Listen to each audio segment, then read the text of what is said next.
Hello everyone, welcome back to the channel.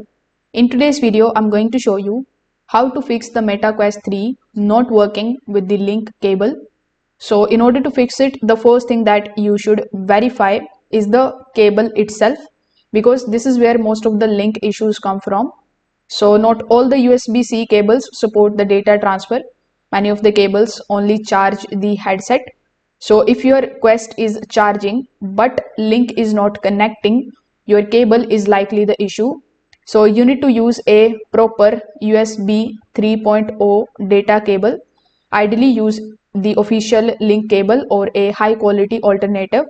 The cable quality matters a lot for the VR connections.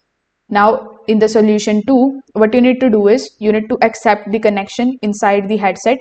So this particular step is extremely important and it is often overlooked.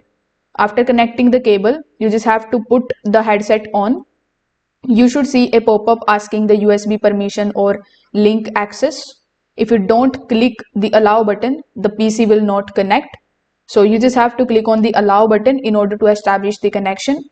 If for any reason you have clicked on the deny button, you can unplug and reconnect the cable to trigger the pop-up again. Now in the next solution, you just have to simply check your computer. So for that, plug the cable into another USB port and avoid the USB hubs or front panel ports if possible. Use the ports directly on the motherboard. The unstable ports frequently cause the link failures. Now sometimes the temporary connection glitches are very common. So in this case, you can restart your Meta Quest 3 by pressing this power button. You can also restart your PC or your computer completely.